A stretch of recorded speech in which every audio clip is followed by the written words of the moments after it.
Hello everyone, and welcome to my Dragon Ball Super Episode 101 review.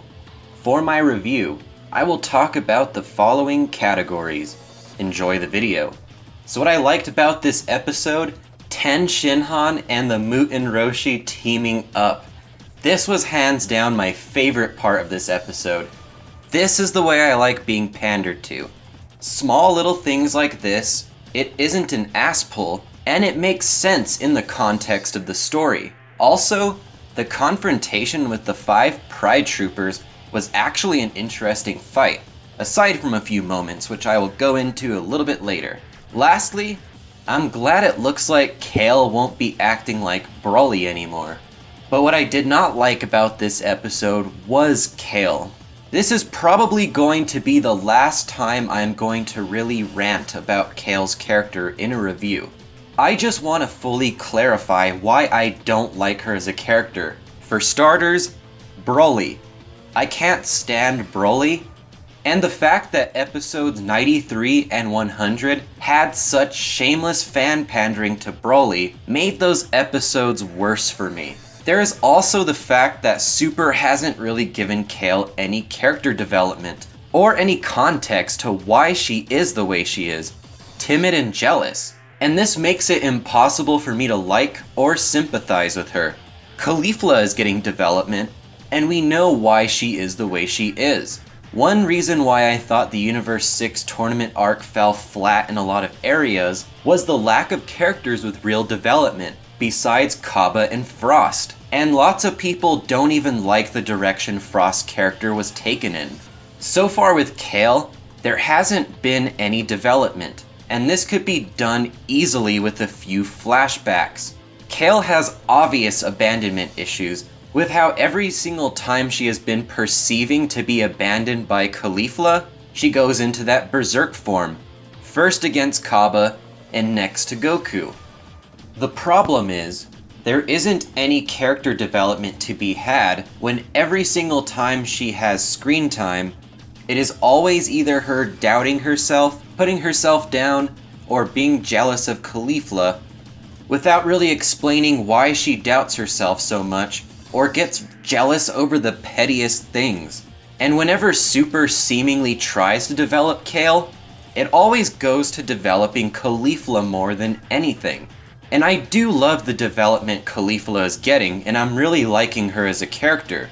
But Kale isn't getting any character development. Here is a simple way to write in a backstory for Kale. Kale was abandoned by her parents to a research facility, say after a rampage triggered by something like maybe a Saiyan thug trying to mug her parents. This would explain her abandonment issues, and just the idea of her being tested for years would also explain her timid personality in general. See, that was a simple way to write in a backstory, and it took me literally 0 effort to think about that. Also, when Kale transformed into her controlled Super Saiyan state, that could have also been another opportunity. But instead it's just like, well, that just happened, and there was no satisfying build-up to it either. So many things could have been done. An internal dialogue struggle with herself, a 1-minute flashback, or some dialogue explaining her past would have easily sufficed. And no, her saying that she hates herself doesn't give us any context as to why. It was just her saying, I'm tired of being a burden to Sis. So, maybe she's been a burden to someone else in the past? Has she turned into the berserk state beforehand? Maybe Super will cover this, maybe not. I'm really hoping they do, but I'm not holding my breath. Alright, I'm done ranting about Kale. But another thing I didn't like was Goku and Caulifla not going Super Saiyan when they obviously should have. I get they are trying to conserve energy, but you would think it would be common sense to transform, seeing as Caulifla was getting the shit beaten out of her, and Goku is completely pinned down, in a hold that looked much more restrictive than the one that Ginyu did to Goku back in the Frieza arc. And back then, Goku was conserving his energy for Frieza, and he was going to use the Kaioken to get out of that hold.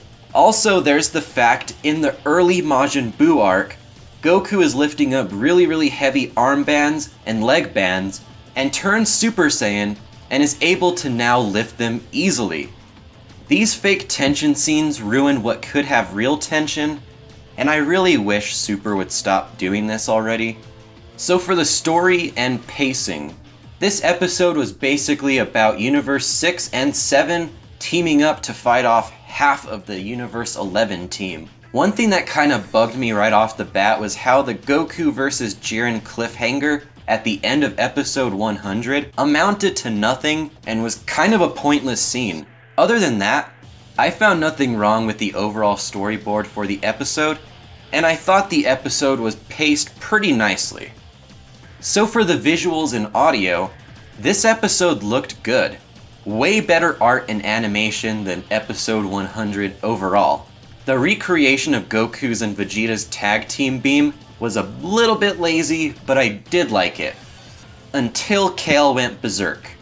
And the fighting ring is pretty cool looking now with the destruction done to it.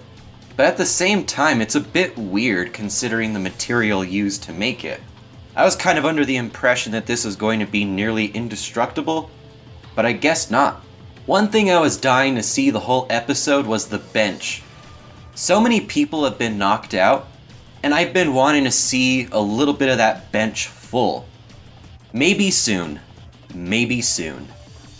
So for the character utilization.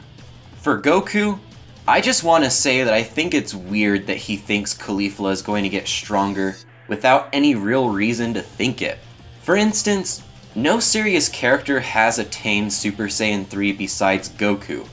And Goku achieved that through afterlife training on top of having more stamina than what he did whenever he was alive.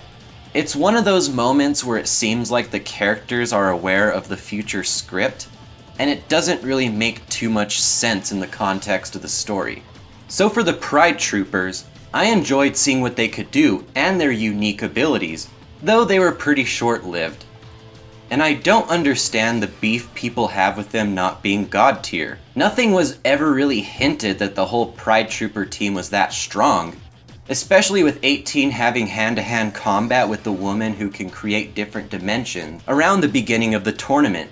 Ten Shinhan and Roshi were awesome in this episode, as I said before.